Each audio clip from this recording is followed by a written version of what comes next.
Hello and welcome to the Racing Room, brought to you by AK Bets. Thanks for joining us for this week's episode. If you enjoy the Racing Room, please do like and subscribe wherever you're watching or listening to this.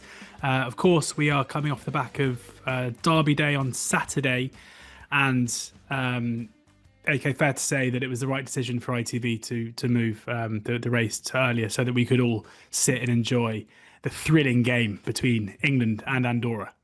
I know, yeah. I think Harry did the people of Andorra a disservice by calling them postmen and stuff last week. But the postman delivered, didn't he?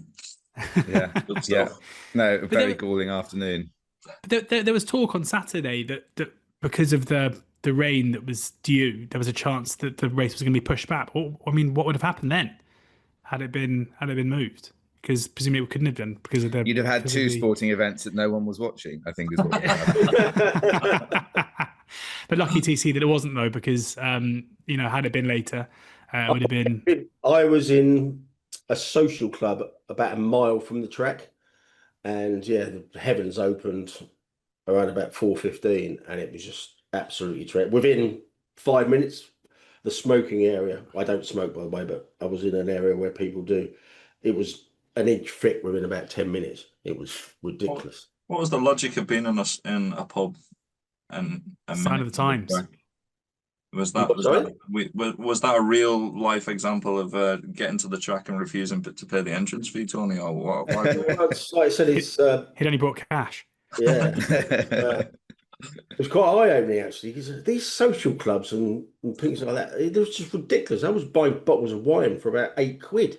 It was like at the supermarket. It was ridiculous. The downside of that is I got ridiculously drunk by the Derby, but Can you remember it? Because I'm about to ask you to do a recap. So. Oh yeah. So I've taken some notes.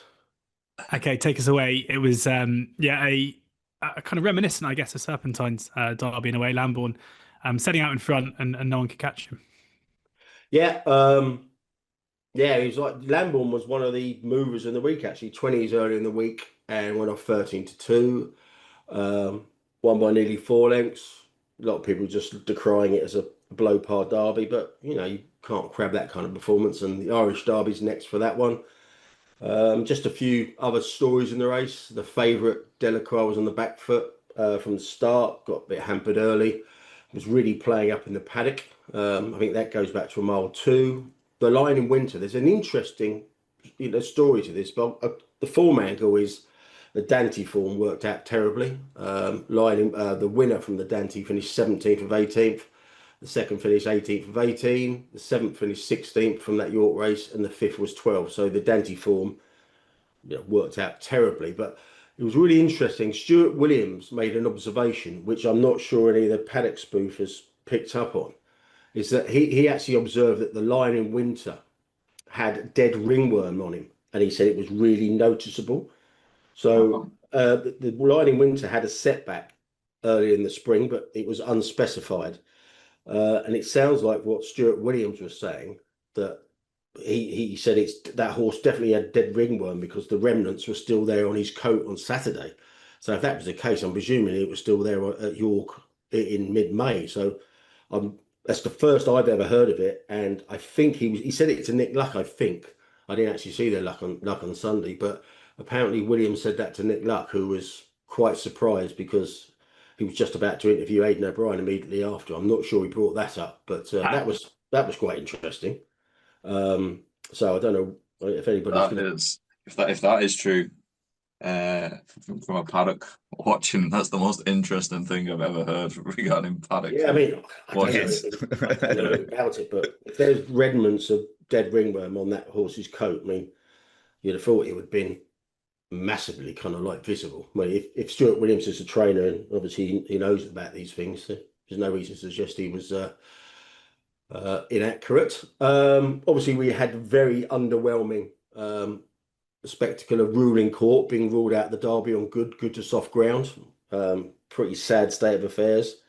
I know the rain was due, but he pulled it out 2-3 hours beforehand, and obviously the rain didn't materialise before the Derby, so that was a bit odd. We actually got a question on that a bit later on. The horse that I backed each way, New Ground, I'd given up on it pre-race because it was playing up massively in the paddock.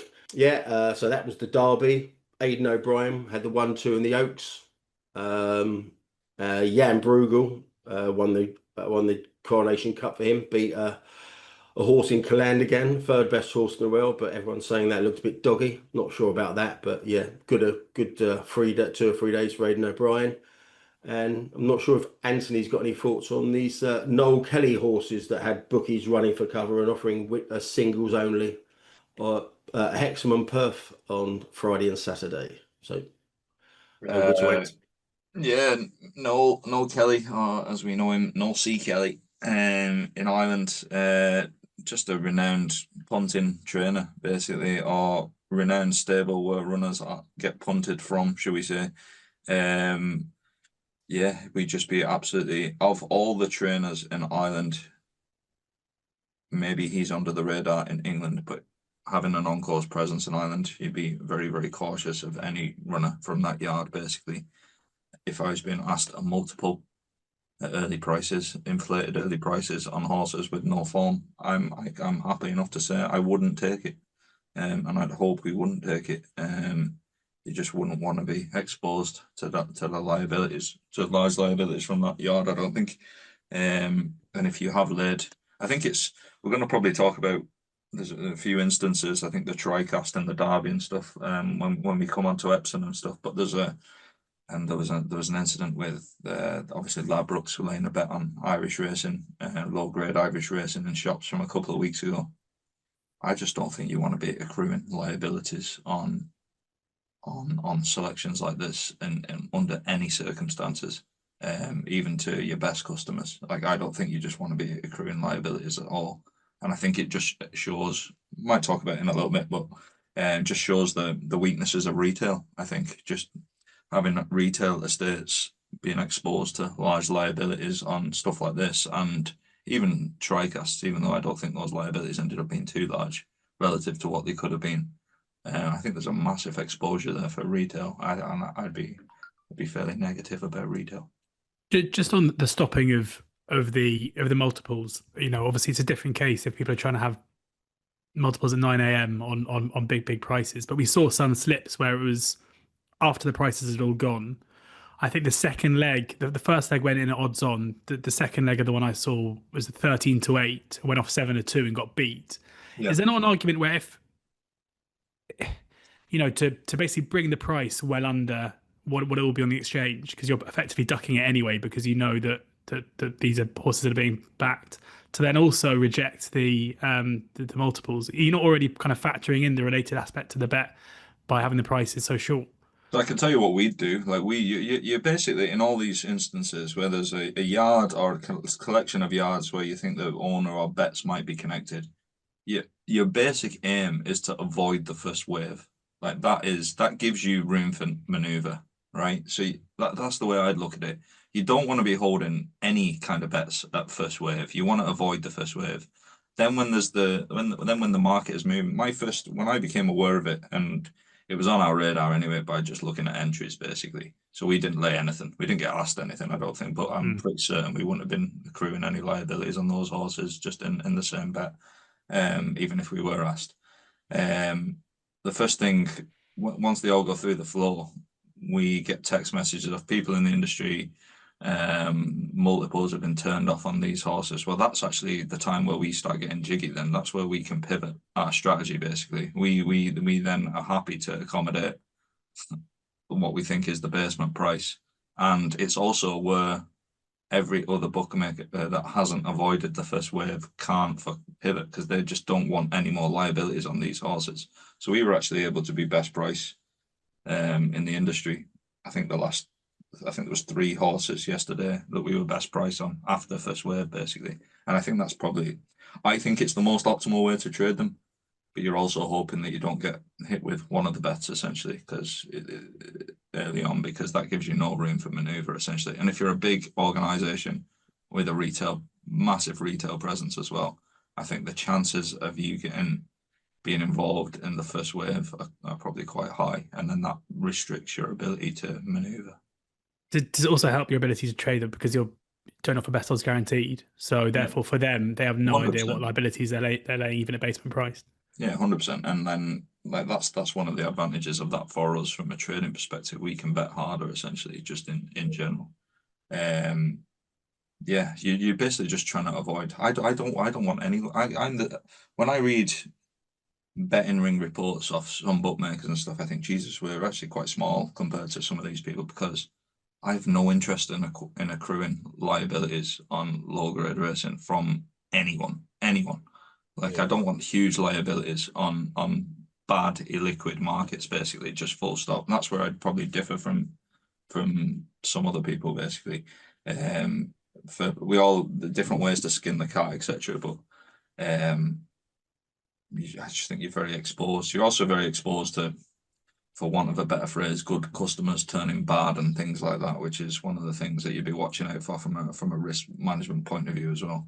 Yeah, the only interesting postscript to all this is, I mean, the one that everyone thought was the third leg, Evie's Court, went off at 7-2, but the money on Betfair would probably be minimal at that point. But the Betfair SP on that one was 8.8. Yeah, do you know what, right? And I've said this before about Charles Burns in Ireland as well.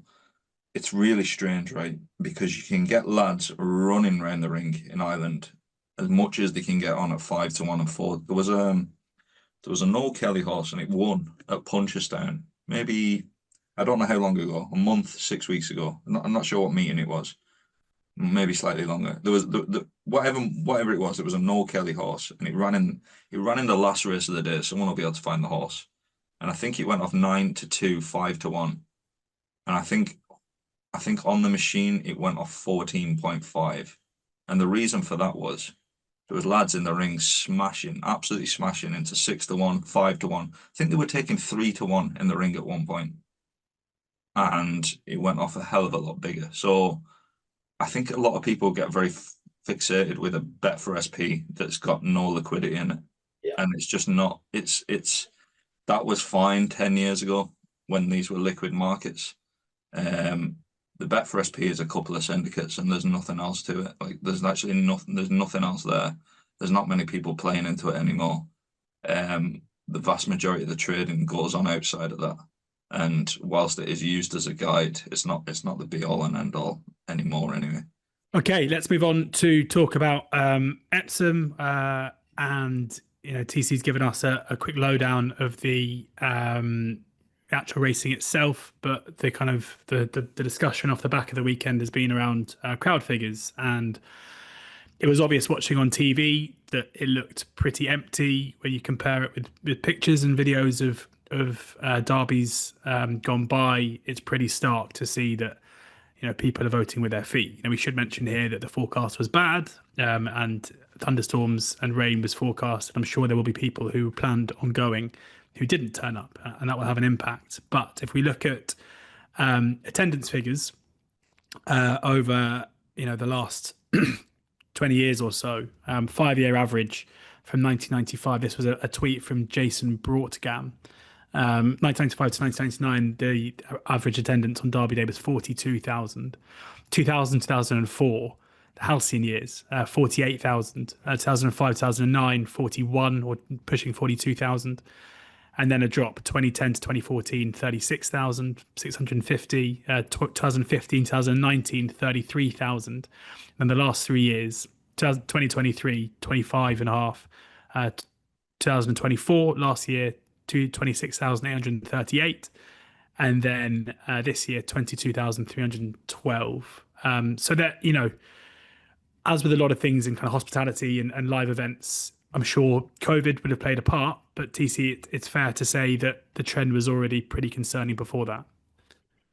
Yeah, I mean, like I said, I was in a social club literally just down the road, like I said, a mile down the road, and just speaking to locals there who would normally go. Although the weather forecast would have played a part because they would have gone on the hill where it was free to get in public land, etc. They just said, the interest, the public, the local interest is just waning year on year, and once you lose the local element to anywhere, it's very worrying, and that's just in an industry decline in these areas. It's just like And it's interesting. There's a guy who, like I said, a guy who came in just after the first. And he actually came back from the track, and that's before it started pissing down. He actually supplies the open top buses, and he told us he gets charged just to park on public land, but it's done. It's actually kind of like managed by what they call Downs trustees. They actually charged him to just park an open top bus, £3,250, and then he has to get the people to fill it. And if he doesn't fill it, he does his money in cold blood. And he just said even those kind of numbers of the open top buses, they dramatically. He told us 10 years ago he used to book a year in advance. He actually said on Saturday there were free spaces available for buses. And it just speaking to all the locals, it just seems like a decline, and we'll come on to the other aspects of it. Since it just on TV, which I was looking at, it just looked a very bad advert for the sport, didn't it? Because it did look empty everywhere you looked. Yeah. AK, what's the betting activity like for the Derby and the Oaks? Yeah, I always caveat these with how big we are, but it's slightly elevated for us from what a standard race is, but I don't think we should be used as part of the guide for that, to be honest with you. I think it's more relevant for other people. I just think just as a race card, it's drawn out, it's just not interesting.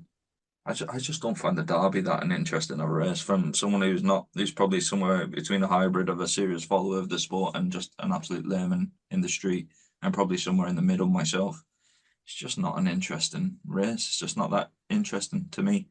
How can you charge a bus £3,200 to park? I don't know how he can even justify it. I don't know. I was trying to work out the economics of that in my head. How he can make money. He said he needs about 50 or 60, and What's he charging? Like he's charging, like just on a pure maths point of view, he's charging whatever 70, 80 quid to make money there, isn't he, per person? Yeah, and obviously he supplies all like, the food and drinking, yeah, etc. So he has to kind of like make it there. But he just said, no, even that interesting is waning. Whether that's like I say, I think the weather forecast did have a fair bit to do with it, but it doesn't explain 48,000 average in 2000 to 2004 to 22,000 on Saturday. And there was only 15,000 for the Oaks the day before, and with the weather there was fine. Like you're gonna come on to the pricing, I think, George. Yeah. And I know it's some of the tickets for adults, £165. I can't think of anywhere in the world that I'd pay £165 to go and watch horse racing, personally. I just wouldn't pay that amount of money myself to watch a card of horse racing, no matter where you put me, in whatever stand you put me, surrounded by whoever. I won't pay that anywhere. So I don't know. I people who set prices for horse meetings don't pay to get in. I think that's part of the problem. Yeah, I mean, I'll run through the prices now. This was for Derby Day. Queen Elizabeth stand, £165 for adults, £70 for children. So that's the most expensive area, children being 5 to 17. The grandstand enclosure, £85 for adults, £50 for children. Lonsdale enclosure, £55 for adults. Upper Tattenham enclosure, £35 for adults. Family enclosure, £30 for adults, plus £10 for parking. I mean, I don't know how much in the family enclosure. If it's £30 for adults, it must have been cheaper again for kids. But in the kind of premier enclosures, the Queen Elizabeth stand and the grandstand enclosure, for kids to be a minimum of £50, it is absolutely ridiculous. Really, like I can't imagine anyone. If you've got two kids, and you want to go for a family day out, you're racking up a bill before you even turn up of well over £200, and that is obviously not going to encourage people to come, is it, Harry? No, I think that's exactly right. I think we've got to think also about the timing of the Derby nowadays, where it's a Saturday afternoon. If you want to go racing on a Saturday afternoon and you have children under the age of 14, the likelihood is you're going to have to take them, or seriously consider taking them with you. And that just becomes absurdly expensive. You do wonder quite why the pricing was as aggressive as it seems to be, in the face of obvious concerns about attendances. And I note that one of the comments made by the new chief executive of the Jockey Club, is that that's something they are going to be looking at. He spoke several times about looking at the enclosures and what might be done about those to make it better. And I suspect that that is going to involve quite a serious reconsideration of pricing, because it is damaging to the brand for the footage of the race to look like the tail end of a sort of moderately successful car boot sale. That is not something that should be on television on a Saturday afternoon. That's not a major sport. Why do other sports not struggle in the same way to get crowds to fill? Obviously, they're filling smaller spaces. Roland Garros is filling a smaller space, but it's not having any difficulty in doing it. Wimbledon is not having any difficulty in doing it. Most football teams are not having any difficulty in doing it. And racing is, and it's not a good thing when that's also then televised, because what does it say to the people who are perhaps casually watching? Oh, well, even people who are interested in this sport can't really be bothered to go. And I think that's a real problem. So the main aim, I think, in future years has to be get people there. Yeah, I always say about the Curragh, and probably applies here as well, is it's the people that you have got to pay that amount of money. I just don't think they're coming back in any amount once they pay that sort of money for that sort of experience. You kind of go to these events for the collective experience, I always think. Like you need somebody stood around you. You need atmosphere. You need standing in a field watching the best horses in the world on your own is, I'm not saying that happened here, not far off. Like, it's boring. Like, you need the collective experience, the atmosphere. Just doesn't get that. And if I always just think the people that have paid that money, how many of them are coming back outside of the people that will go? And how many of them have become kind of negative ambassadors, wandering around the country going, God, that was a rip-off. I won't be doing that again. 100%. You know, it's really damaging to get it wrong once, and they need to make sure they probably have really to do quite a concerted effort to say there's a new approach next year, because this has been a real wake-up call. It's like the Cheltenham factor, isn't it? I mean, once people stop going and sit in a crowded pub or a club or wherever, or jet off of the ball, if they're watching it with a massive crowd on a TV with kind of like better prices for drinks, better access to food, etc., it's kind of like to get them back from that. Yeah, I'm not sure how you turn that, you know, that tanker around. And I've always said this. I think the majority, I won't say the vast majority, I think the majority of people who go racing don't go there for the sport. So that's why they object to paying up to 165 quid, because they're going for the day out. They're not going for the sport. They're not going to watch a football match or a rugby match where they got a dedicated ticket. They got a dedicated seat. They're going there for an hour and a half of pure kind of like sport with no faffing around in between. Yeah. I mean, on Saturday, the racing started at 1 o'clock. It finished at 5:40. And you've got to get there. So boring for a day that. Like, you've got to get there beforehand, and you've got to get out. I mean, probably getting out would have been an issue on Saturday, but it's a bloody long day. And if you're taking 5-year-olds, etc., I was going to say it's a bloody long day with kids. I'd say, like, if you have to, I think you just lose that market totally. You lose it on price. You lose it if there's no way anyone brought a kid there at 12:30 and stayed till 6 o'clock. I'm not having that at all. But don't you think that part of the problem in all of this is the constant focus on trying to get people to go racing for the experience of the race day, and not because they're interested in horse racing? And that, I think, is what we saw ultimately on Saturday, is that there's been a break in the way that horse racing has marketed itself away from the actual races and the actual horses. So, you know, we saw that GBR advert the other day. And the betting. The betting. I'm including betting in horsing, horses and in the races, but you're exactly right to point that out. And we have got this break now, which is go racing for teacup rides and dancing and dressing up. And then when that's not very good, people are no longer interested in actually going to watch what is a decent derby, 19 runners, you know, for the first. In other sports, if you've got big names and an exciting potential for dramatic spectacle, people turn up to watch the sport. The problem we've got here is we've marketed racing for far too long as a sort of village fete for drunk people, and it's But I think you've touched on something there, and there's definitely like the way that sport is consumed now has shifted massively across sport, where it's all about stars and individuals, and it's not yeah, necessarily about the sport itself or the competition itself. And I think the Derby has a massive issue there for a few reasons. Like, firstly, middle distance racing has changed, and the stars of flat racing used to be middle distance horses, and now they're not because horses are yeah, bred for speed.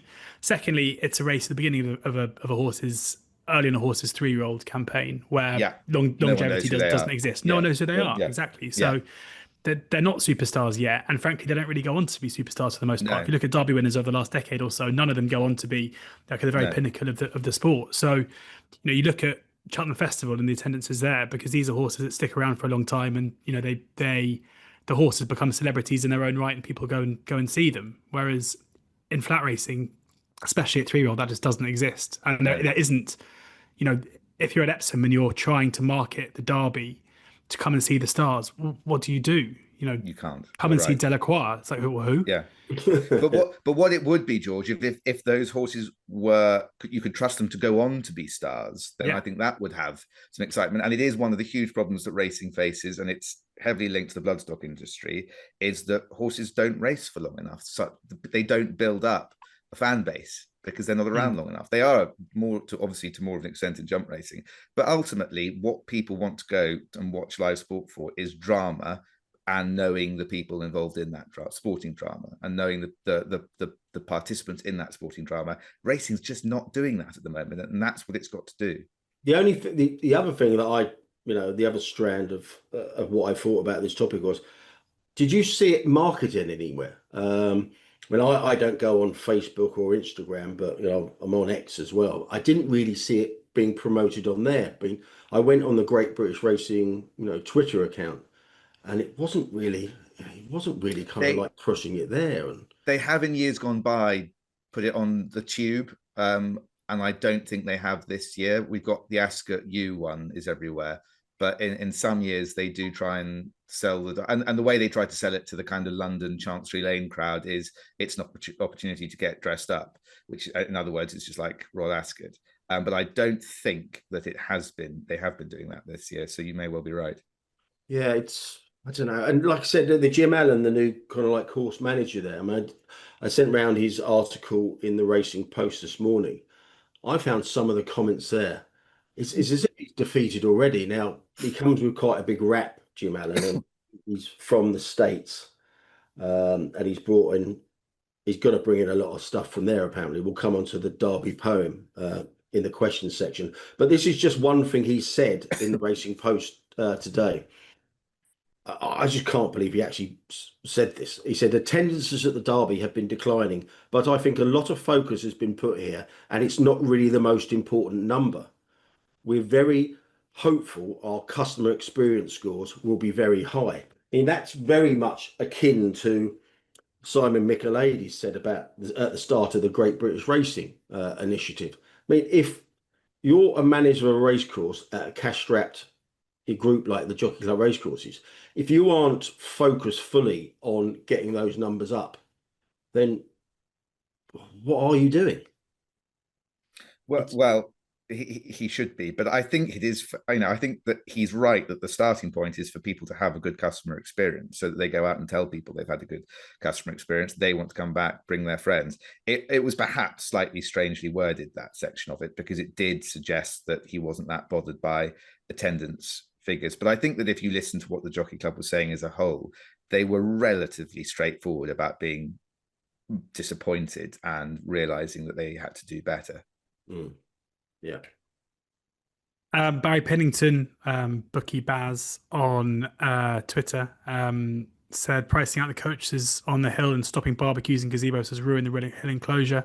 I personally not bet there for at least 10 years, and once upon a time I'd never miss it. There are now only 10 bookies in the Hill Coach Park, and back in the day there were 80 plus.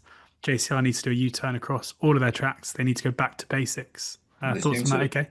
Yeah, I think one of the things that blows my mind about the UK bookmakers is they seem to pay a marketing fee for some of these meetings. Like, we're talking about the lack of marketing here. Like I don't know if that's I don't know if that's some kind of sick joke, to be honest with you, but Sorry, what do you mean, AK? They pay for what? you pay for a marketing fee for the. It's just another way to squeeze money out of you, basically. Like so even at nonsense Oh, meetings. so they contribute to the marketing of the event because they will Bookmakers, get. Yeah, okay. exactly. At the same time as them putting them top stands everywhere as well. Yeah, it's a real fair way to go about things and not piss off more stakeholders anyway. Um, Yeah. just yeah, I don't know. I think the UK bookmakers put up with a hell of a lot, to be honest with you. But at the end of the day, everybody is aligned that we need more people through jockey club finances must be in some mess, I'd imagine. Like I'd imagine they're not in great shape. And Well, they employ 600 to 700 people. Did you hear that? Or was it 700 to 800 people? Vast Wow. numbers of. that's a Yeah. lot. That's a lot. Yeah, it just that's the only other betting story that we've got. I mean, the tote apparently went down between 4:20 and 6. It was a problem at their UK tote headquarters, so it affected all tracks on the day, not just Epsom.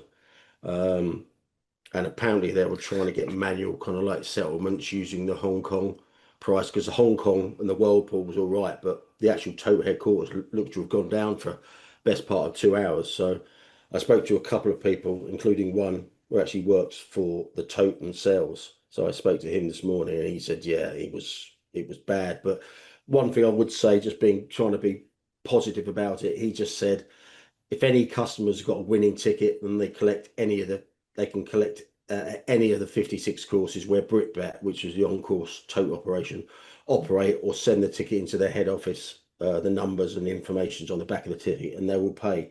So a lot of people who had a That bet might for the be last. that might be a way to get people to go racing. Just put the Yeah, top down so they have to come again to yeah. collect the I tickets. imagine they're going to get quite. I imagine they're going to get quite a lot of sleepers on the back of that, because basically, if you had a bet in any of the last 3 races at Epsom or any other tracks like Musselburgh, etc., you didn't get paid on the tote bet on the day because it was down. So Come back in the betting rink. We'll sort you. Before we move on, there was an interesting Racing Post article around Epsom's new general manager, Jim Allen, who said everything is on the table and spoke about how he's viewing the task at hand in order to bring crowds back to Epsom. What did you make of that, TC? yeah, we touched upon what he said about attendances, which obviously I found bizarre. But again, as Harry kind of like said, it might have just been a bit of a misspeak or maybe a misquote. I don't know, but I don't think someone who's brought in to actually turn Epsom around should be saying that. No, it wasn't a good soundbite, certainly. No, it was their primary aim must be to get customers in, because it's all right talking about customer experiences. If you got 22,000 people there instead of 48 20 years ago, people are going to have a better customer experience because they can get a drink, they can get a food because there'll be no queues. True. Very fair, yeah. So I found that very odd. It's just that there's a total lack of. I mean, I include myself in this. I don't know how they turn that around. I don't. You can say that about most of racing at the moment, actually. But What about moving it back to Wednesday? Does that help? uh, everyone harks back to the olden days about Wednesdays. I think it. I think wasn't. I mean, I'm probably too old for my own good, but I think that might hark back to the time when Wednesdays was half day closing for shops. Don't know if you remember that in 20, 30 years Yes. ago. The shops always used to close on a Wednesday across the country at 2 o'clock. So I wonder whether that was tied into the Wednesday, start Derby. But I mean, other sporting events, it's almost part of their allure is that they, Wimbledon is you're getting a day off work, Royal Ascot, you're getting a day off work. There is something kind of, it's, a day's holiday is more fun than a weekend. And the reason it just made me think of it was that clip you sent through TC on X of the chap who had found the Radio 5 commentary of the Derby and had flitted basically between the French ladies singles final to the point where Lambourne was already basically crossing the finish line pretty much. And I just wondered if that was really very indicative of the fact that it is now not a big enough event to compete with the other things that happen on a Saturday afternoon in June. Yeah, if you haven't heard that, it's I think it was a guy called Nick Metcalf posted it. It was absolutely staggering. Literally, this is they waited for a point to finish in the middle of the ladies' final to go over to John Hunt, who did about a 10-second preamble, and then before informing us that the race was already off and Lambourne was already in the lead.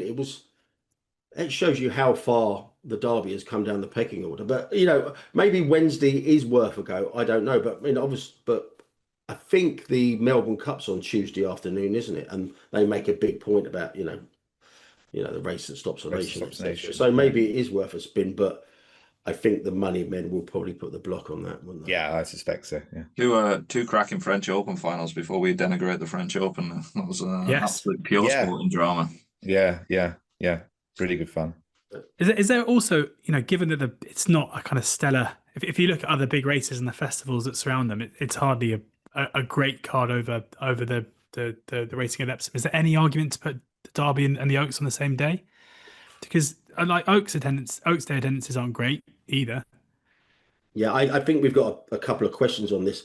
I mean, I was saying to somebody on Thursday, I just said, if it was mine and money wasn't a consideration, cash through the door, etc., I think it struggles for 2 days. I would literally put, as you said, I would put the Coronation Cup, the Derby and the Oaks on the same day and have it as an 8 or 9 race card on the Saturday. But obviously there'll be financially, I don't think that will ever happen. And they were talking about, stretching it to a week-long kind of like festival. They just haven't got the horses to do it. So ideally, yes, I think they should have one big day on the Saturday with a load of top-class racing and really trumpet that. But like I said, to be, even if they've only got 15,000 for the Oaks, they're never going to give up that. Money through the gates. Let's move on now. There was a Racing Post article where there were 6 questions posed to racing's leaders, as it was put in the Racing Post. Alex Eade on behalf of Ascot, Chester, Goodwood, Newbury and York, Jonathan Garrett, Kelso's managing director, the Fakenham chief exec, David Hunter, Paul Johnson of the National Traders Federation, George McGrath of National Association of Racing Staff, and Philip Newton, chairman of the Thoroughbred Breeders Association. Questions such as, did the organisation support the appointment of Lord Allen as BHA chair? Were you made of any concerns Lord Allen had about the governance of the structure before last week's delay? What was your understanding of the reasons Lord Allen's decision to delay to take up the role? Do you believe he should still take up the position?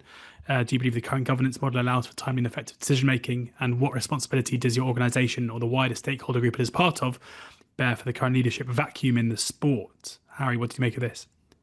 Well, the only person that answered the last question, what responsibility does your organisation have, I think, was Peter Saville, and his answer was one word: no. The others all swerved it. But I think that the most interesting element of it for me was that how many of them said they didn't know anything about it until they'd read about it in the Racing Post. That was quite concerning. But on the positive side, I think that all of them said that they've all identified the problem, that there doesn't seem to be anyone, certainly no one interviewed. Of course, not everyone was interviewed or not everyone answered, but certainly no one who chose to answer said, things are okay as they are. So there seems to be a consensus on the problem. I gather that the difficulty is inevitably on the proposed solution, with even some of the more extreme sort of reformists in the group being a little bit perhaps surprised by some of the things that Lord Allen has suggested might change. And I think that there is probably balanced in all of this, and this is certainly a tension within me, is that you want the BHA to have more power, but then you do have to remember that it is the BHA. And there is a nervousness there about the law of unintended consequences. The BHA are the right people to have the power, I think, and as long as they then have the right people in the BHA to exercise it, But that's a lot of ifs. It's just everything's depressing at the moment. Isn't it? I mean, if you look at those, I feel like the most positive We're person not- on this we're not podcast exactly- to say, I "Come on, think- guys." We're not I think the helping, are we? racing post should be worried because I think a lot of people in racing, and I've spoken to some of them off the record, and they don't view the racing post as a serious kind of like organisation that they have to kind of like cozy up to now, because in this you've got the BHA, ARC, and Jockey Club racecourses all refusing to comment. You've got most courses just ignoring it, and even the independent response from Alex Eade, who used to work at Betfair when I was there. I never got the impression he liked racing, but he actually gave a very brief, broad answer to all four, maybe a couple of sentences. So he didn't even answer all the questions independently. It's just that the racecourses didn't deign it was kind of like, in their interests, or they could be bothered to answer it. It's the racecourses everyone agrees the racecourses hold too much power, but nobody's got any idea how to get it off them, which is probably why Joe Allen is delaying. What did you make of we'll move on now to the Jim Mullen interview in the Racing Post and ITV. We're going to have to rattle on because we've got a lot of questions to get to, but TC, any comments on this?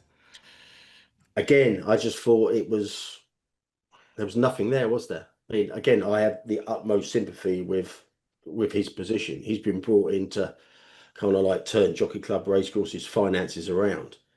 And there's no way to do that apart from closing tracks and selling land.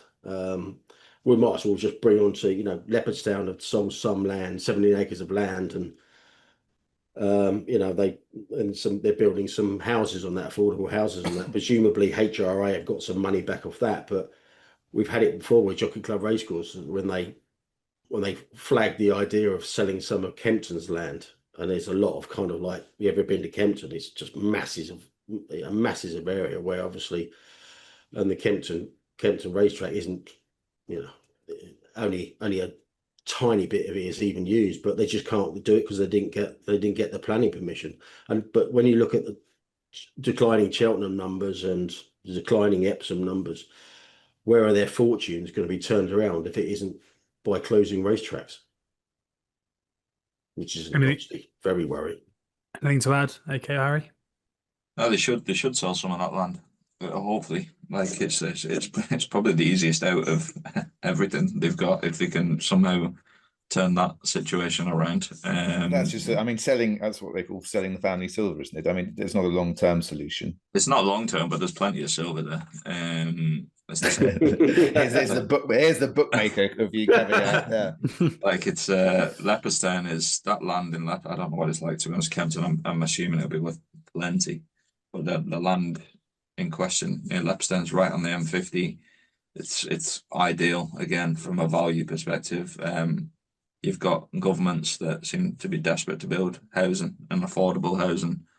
Yeah, I think there's a case where I think it might be John Magnus has a massive parcel of land at the moment in the Milton Keynes area with a builder, and they've gone to government in the UK about transforming this massive land bank, which has been rejected previously, and it's been quite. It seems to be being a lot more well received by the Labour government, who are under pressure from a housing and an affordable housing point of view to literally build a town with 20,000, a new town again with 20,000 residents. So there are opportunities to turn these things on their head. It seems like the easiest way out of the current mess, if that can be turned around. Stand down would be worth an absolute fortune where they are in Isha.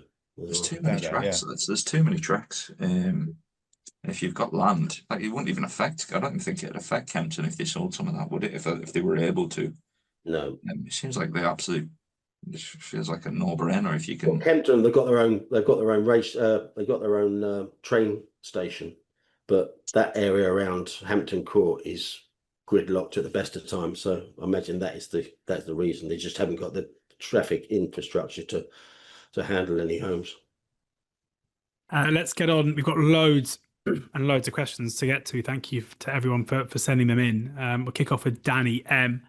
How are TriCast odds calculated, and how does a bookmaker manage/hedge liabilities from TriCast bets on a race? The Derby TriCast paid £8,294 to the pound. The trifecta just £3,431 to the pound. And given that Kevin Blake put up the 1-2-3, albeit not in the correct order, but doesn't matter with the combination TriCast, live on terrestrial TV, it seems like some bookmakers had relatively big liabilities on this. Probably not helped by the fact that the Chestervars 1-2 was the 1-2 here too, so some collateral form within that as well. TC, any in terms of how... it's quite funny. I was quite pissed by this stage, so I did a bit of a wind up tweet. Paul Keeley was with me and a few other of our friends. Keeley, I said he did the straight fork. Nobody had the straight trifecta as I understand it. So there's a bit of a license about you saying, you did, don't get me wrong. If you put up a 50 to 1 shot, a 28 to 1 shot, and a 30 to 2 chance as your 1-2-3, and they can finish 1-3-2, or you put them in combination TriCast brothers, you are worthy of the highest praise. But it was quite funny because Keeley said, "I think I've got this. and I think you might put 6 or 7 horses in and the combination TriCast." And he had it with the tote, and it was like, I think what did that pay? 3,400. 3,431. So he said, "Oh, great!" And then someone said, "Oh, did you have the TriCast? It paid 8,300." He went, "What? I've never seen anybody back have a TriCast for that amount of money." He's just like salt for the rest of the day. and the exacta paid more than the forecast, didn't it? Which is bizarre for the TriCast then pay. Yeah, but the actual kind of question was about how bookmakers manage their liabilities. I thought that was an actually and how the odds are calculated as well. Yeah, how they're calculated is an absolute mystery. I wanted to know the formula for greyhounds because I thought it was very inefficient with biases and stuff like that, the way it was being calculated, and maybe sensibly, but nobody would give it to me if it was public, if it was available. It's not public information, which is, I don't know the legalities of that. It should be public how this stuff is calculated. It'd be factoring in the amount of runners. There'll be loads of different variables, I'd imagine. But I imagine I'd imagine you could reverse engineer it if you could be asked, I'd say. But assuming it's the same formula each time. But I don't know. I haven't a clue how it's. Nobody will tell you. Nobody will tell you where that comes from. Should be public information. We should actually campaign for it to be fucking public information. And then how they manage liabilities is, I think in general, the bigger firms, it's just prey basically. I don't even know if they can see them. It sounds it's a glaring risk management error, or blind spot in my opinion. I don't know if they're tracking that stuff. If you're in retail as well, I think it's exceptionally dangerous. Like I said, and then I also just harking back to you saying about TriCast and not being in the correct order. Combination TriCast, just 3 selections.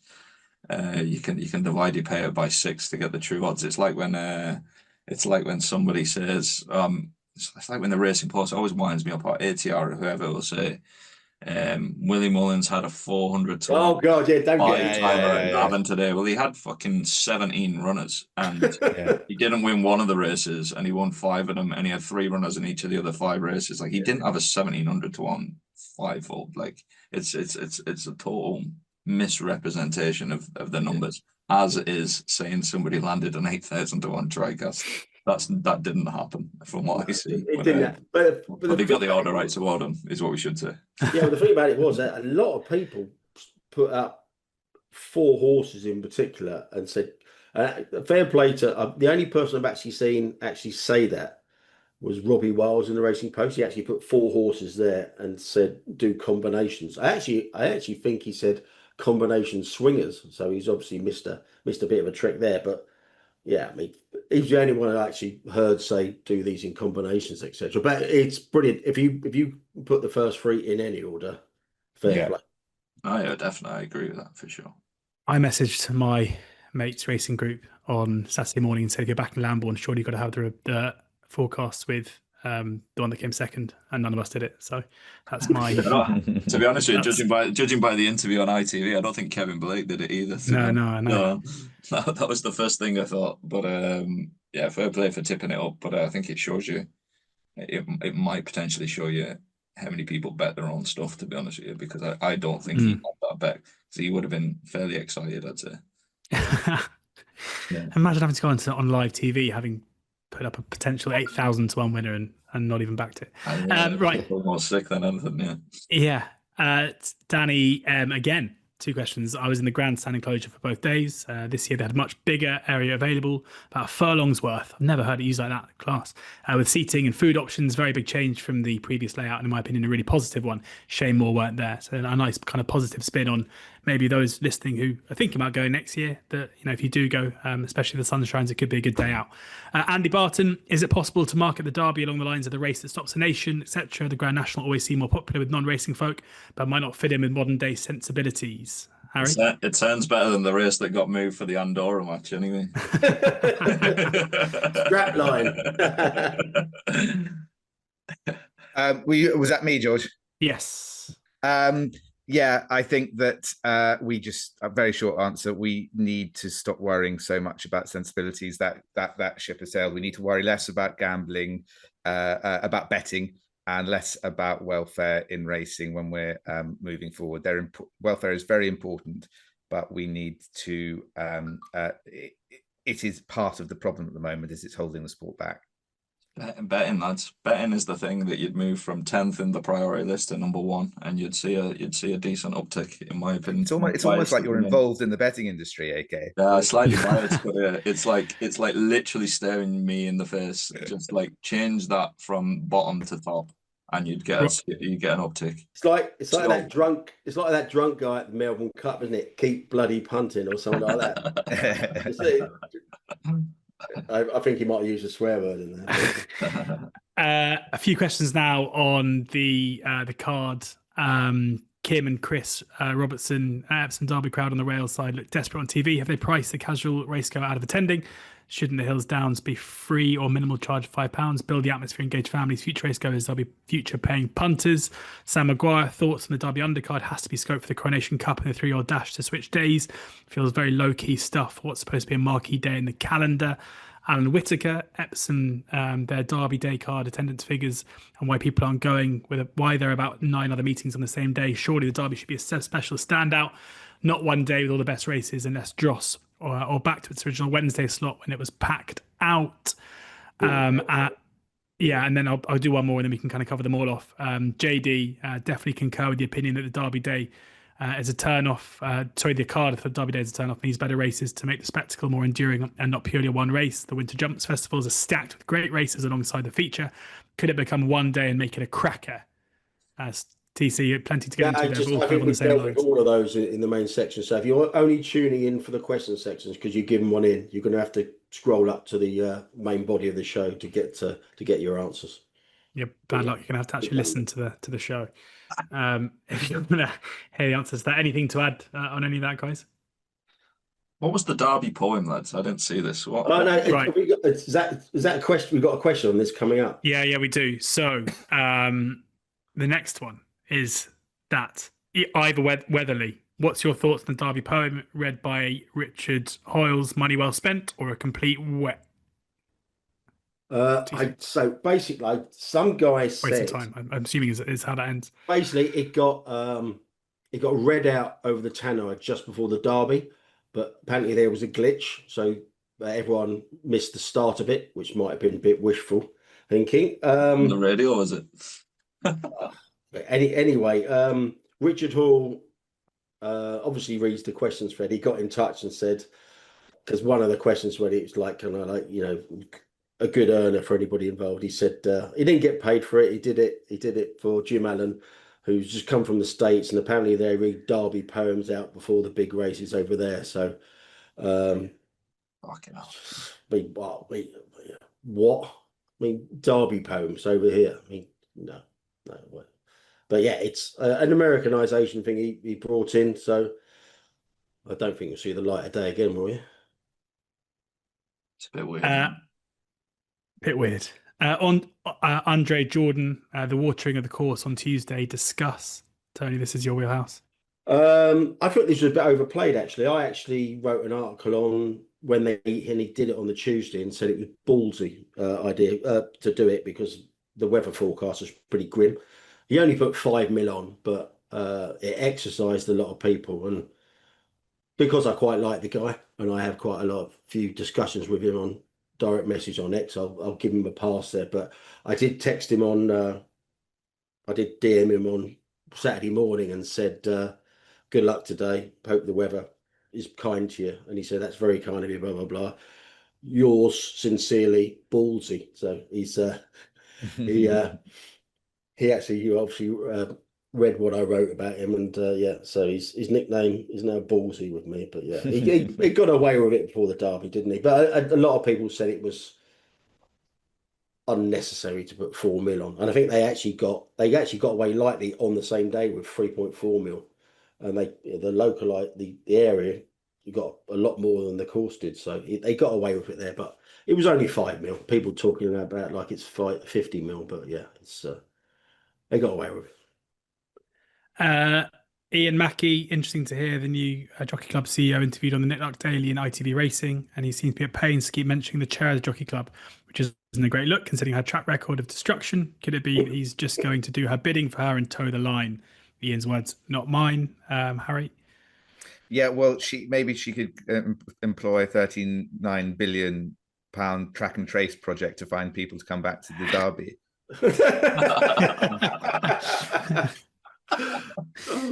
Anyway, that's enough about that.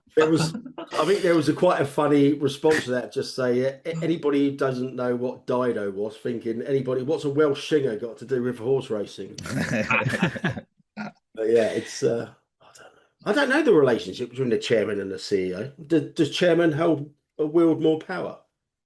It depends on the organisation, but a chair generally, their technical role is they chair board meetings. That's the technical role of the chairman, but it massively depends on the organisation as to how there have in the past been chairmen of the BHA, for example, who were relatively in the background, and then you have ones like Joe Summers-Smith who appear to have been basically doing it full time. So I think it just partly depends on the person. It partly depends on the organisation. So moving on now to Paul Newton. He has so much speed and can win a Group 1 at any distance. Has this been removed from Aidan O'Brien's vocabulary? He used to bang on about it in every interview. Now it's all about stamina and their bloodlines getting slower. Tony?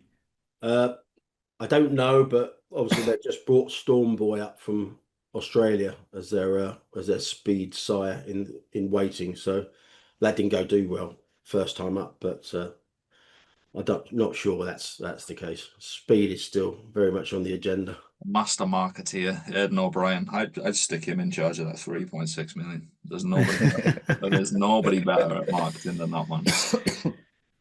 David O'Driscoll, AK, if you were going to set up an on-track book in Ireland, knowing what you know, where would be the first pitch you would want to get? Secondly, do punters in UK/Ireland have anyone fighting for their cause with government in regards to MBLs? Where would I get? I'd probably wait for COVID to happen because we were probably lucky in what we paid for some of our pitches because we got in when everyone else was getting out, which helped. So I think every single pitch that I bought is appreciated in value, which is handy. Probably more timing than skill, probably more luck than judgment. Where would you get? It depends how much money you've got, I suppose. Your equipment. You start off getting the license in Ireland is an absolute doddle. Very, very little barrier as opposed to the UK for getting a license in Ireland. It's fairly cheap and it's fairly quick. Depends on what your bankroll is, I suppose. You probably just in Ireland, for example, though I was the last on-course bookmaker. The bookmaker prior to me to get a license got one 8 years prior to me, and there's been none since me, I think, which is quite a stark fact, I think. There might be like bits of bookmakers staff maybe that got their own permit and stuff like that, but there's no new entrants to the market. I think we were the last in 8 years, and I don't think there's any since us basically.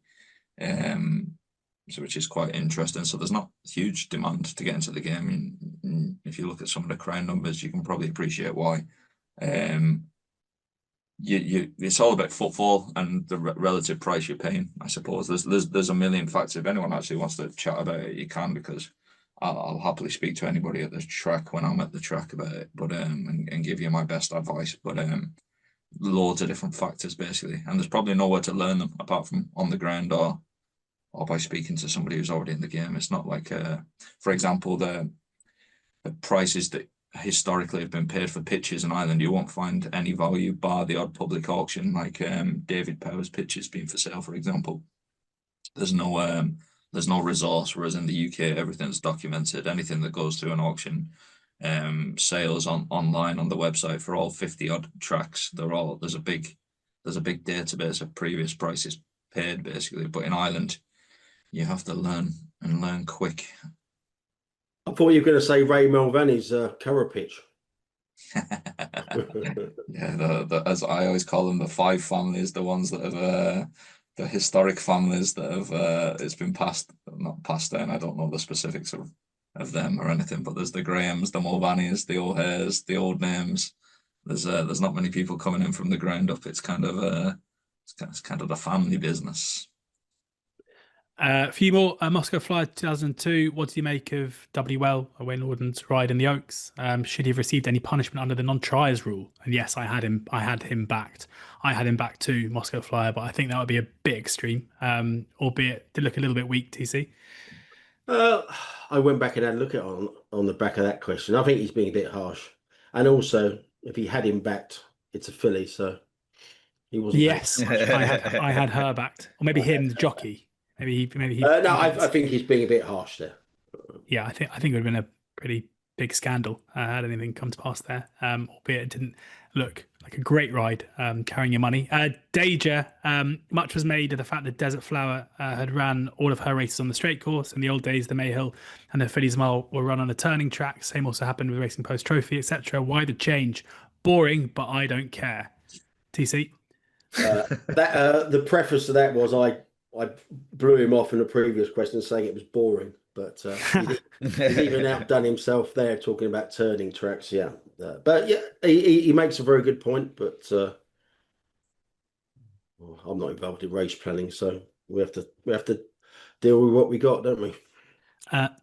Sando, why is Sunday racing so badly organised in this country and geography of fixtures so poor? 2 meetings today, 500 miles apart. A couple of weeks ago, Nottingham Southall on the same afternoon.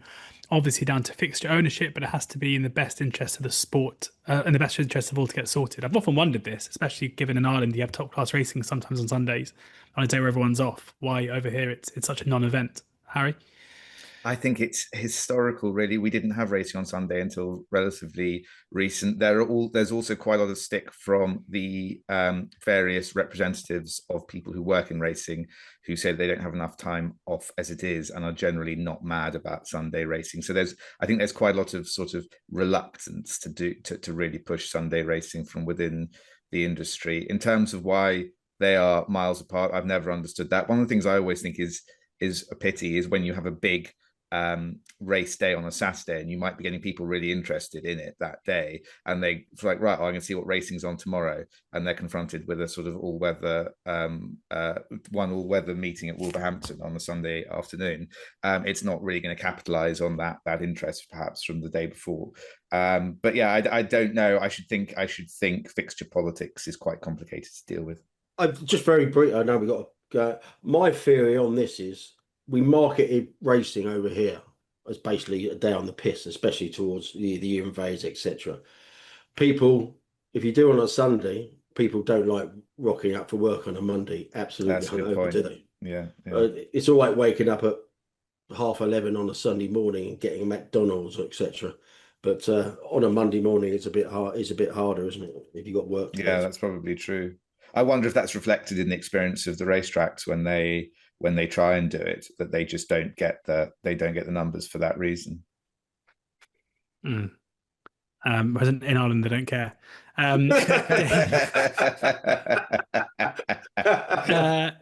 David Brown, why does AK not offer sign-up offers on his website like other firms? Surely it would encourage people to join, which long-term be better for business. Yeah, I suppose we don't for people that find the website organically. We would do through some of our partners that we partner up with. It's probably something that we could revisit, to be honest with you. I suppose the reason is we get plenty of people signing up without it because they see the big prices tab, George, and they see all the offers that we do on the website, and that tempts them in anyway. So yeah, so we tend not to need it, to be honest. We probably do miss out on some people because of it. It's hard to quantify the opportunity cost, I suppose, for me. But we get plenty of people signing up organically just by what they see and the offering in relation, versus people that do have an initial sign up offer them, but you don't get much after that. It's probably why our retention rates are very, very high, because when you do join up, you tend to stay with us, which is why Anthony's head has just filled his screen, by the way.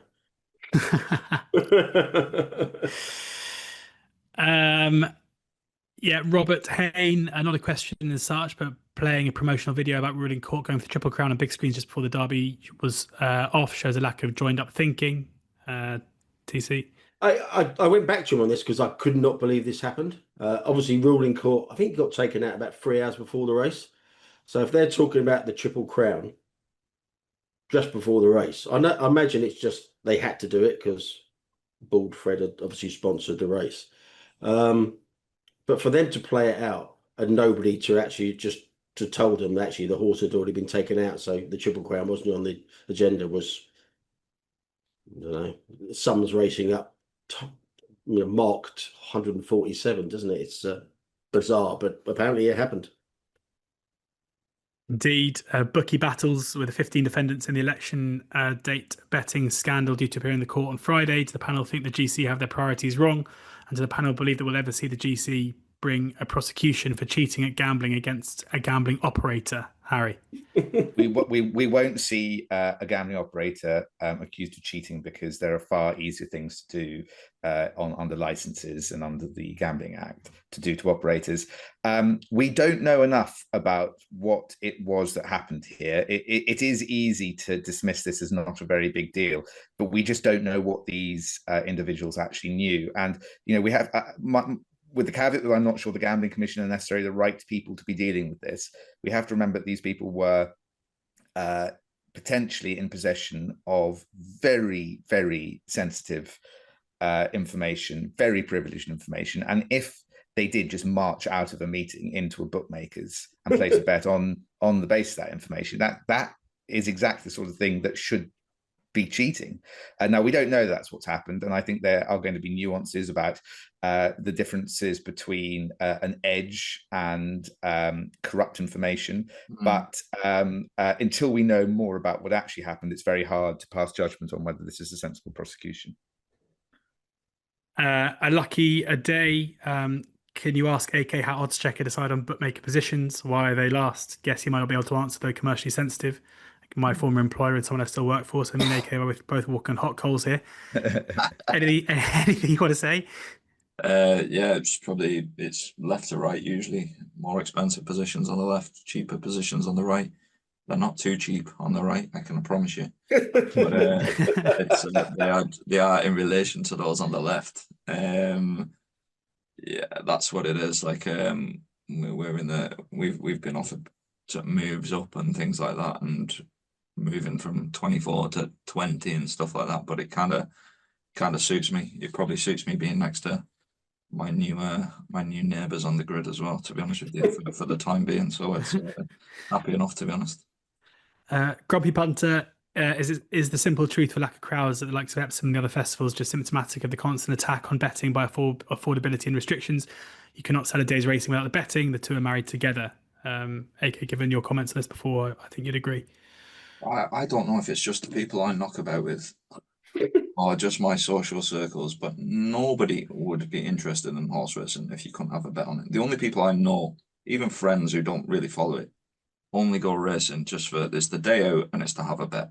They're not talking about the wonderful burger they're going to get at the van and pay 19 quid for.